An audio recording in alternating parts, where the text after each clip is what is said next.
Notre présence dans ce stade mythique du tout-puissant Mazembe témoigne de notre attachement à l'unité de ce grand pays béni par Dieu qui ne cesse malheureusement de s'enfoncer dans le désordre et la misère.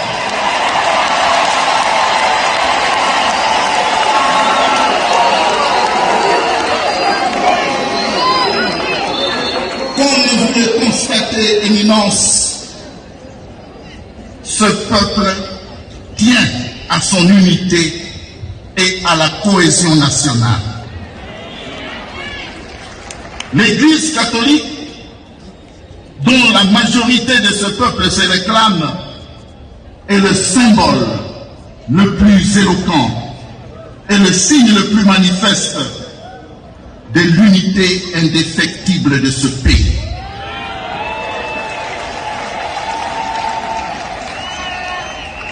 Logiquement, il est désormais clair que quiconque s'amusera à le diviser à cause des velléités politiques le trouvera sur son chemin.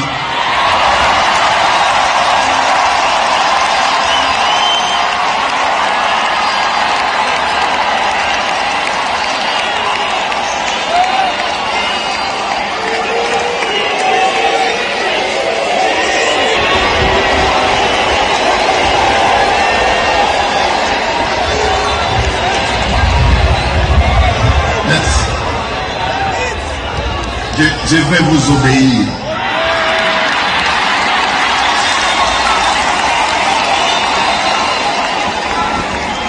Logiquement, disais-je, il est désormais clair que quiconque s'amusera à diviser ce pays à cause des velléités politiques trouvera ce peuple sur son chemin.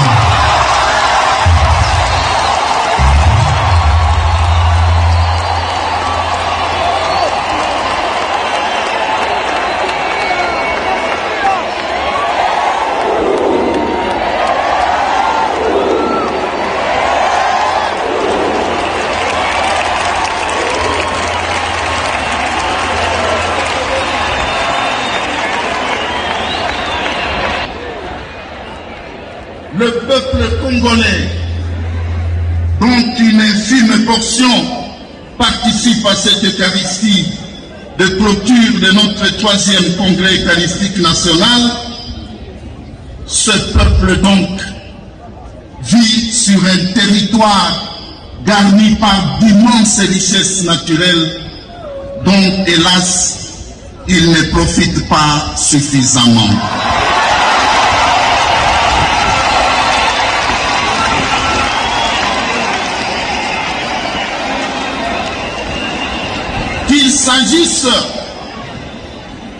Qu'il s'agisse du cuivre et du cobalt d'ici au Katanga, qu'il s'agisse du diamant du Kasaï, ou encore du bois de l'Équateur, et des recettes douanières de frontières avec les 9 pays qui nous entourent,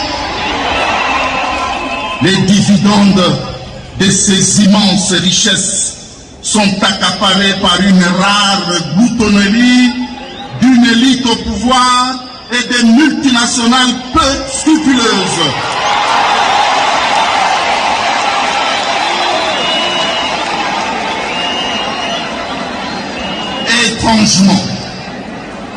Étrangement, pendant ce temps, la population de tous les Congos, qui en est le propriétaire attitré, croupit dans la misère. Dans ces conditions, l'abîme entre le train de vie insolent de l'oligarchie politique et la majorité du peuple ne cesse de grandir dans l'indifférence générale de ceux à qui revient la responsabilité de gérer la chose publique. Dans ces conditions injustes et révoltantes, Éminence, le peuple congolais, dont l'échantillon se trouve en face de vous, ne désespère pas.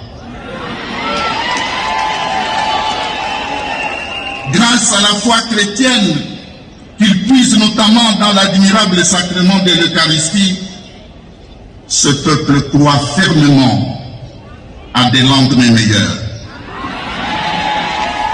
Sans vouloir s'évader dans une spiritualité désincarnée que le pape François a dénoncée à juste titre, ce peuple est conscient que son destin est entre ses mains.